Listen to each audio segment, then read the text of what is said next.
Oi, eu sou a Vi e eu sou neurodivergente diagnosticada tardiamente. E no vídeo de hoje eu quero falar um pouco sobre a comunicação para pessoas neurodivergentes. Acontece muito de pessoas alísticas, ou seja, pessoas que não estão dentro do espectro autista, pessoas que têm um funcionamento, um desenvolvimento neurológico normal, de essas pessoas acharem e meio que terem um preconceito de que pessoas dentro do espectro que se comunicam bem aos olhos da sociedade, essas pessoas não são autistas, não são neurodivergentes, não estão dentro do espectro autista. E é claro, isso acontece principalmente com autistas nível 1 de suporte. Ou também autistas com as altas habilidades e superdotação. Ah, mas será que essa pessoa está mesmo dentro do espectro? Será que essa pessoa é mesmo autista? Porque ela se comunica tão bem. Ela consegue olhar no olho, ela consegue articular as palavras. E hoje a gente vai falar um pouquinho sobre isso. Primeiro a gente precisa entender o que realmente é a comunicação, né?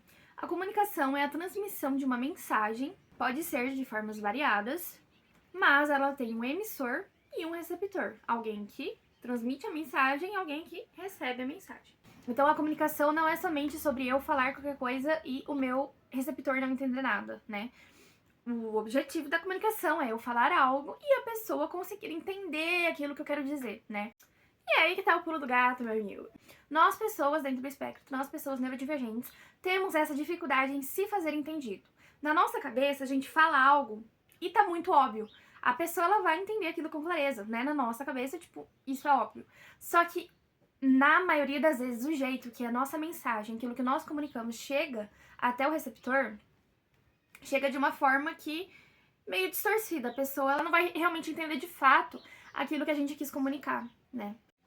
O outro ponto sobre a comunicação é que pessoas neurodivergentes têm um jeito meio único de se comunicar. Mas não único dentro da neurodiversidade em si, mas único para cada pessoa, né? Até porque o autismo mesmo ele é um espectro, né?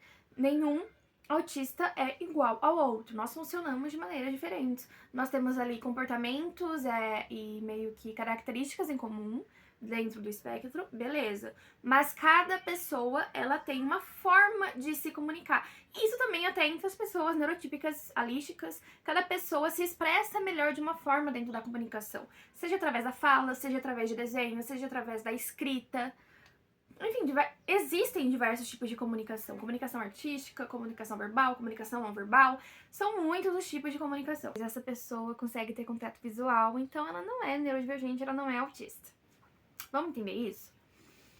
Principalmente autistas que foram diagnosticados tardiamente, nós passamos a vida inteira criando estratégias de como se encaixar e de como parecer normal, como parecer igual às outras pessoas, sabe? Porque a gente sempre sentiu, a gente sempre entendeu que nós destoamos um pouco daquele padrão, né, de normalidade. E um desses jeitos é o masking, né, o famoso mascaramento. Pessoas que foram diagnosticadas tardiamente são, assim, especialistas em masking, né? Então, nós realmente viramos um camaleão, nós analisamos o ambiente, nós analisamos como as pessoas estão se comportando naquele ambiente, nós sentimos como aquele ambiente está, e aí nós moldamos e adaptamos o nosso comportamento para estar de acordo com esse ambiente. Quando nós tentamos fazer contato visual, né? Nós contamos os segundos de quanto tempo nós estamos olhando no olho da pessoa para poder desviar e não ficar estranho, né? Isso é muito comum. Então, porque realmente é incômodo pra gente manter esse contato visual, né?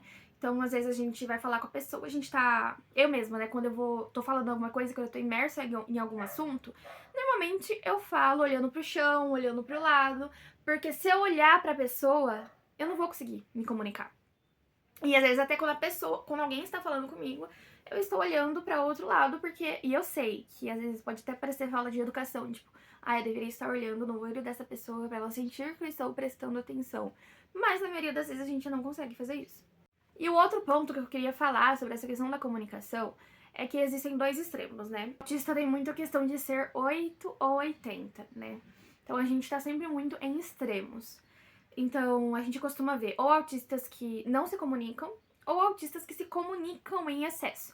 É o que faz muitas vezes nós, neurodivergentes, passarmos por pessoas alísticas.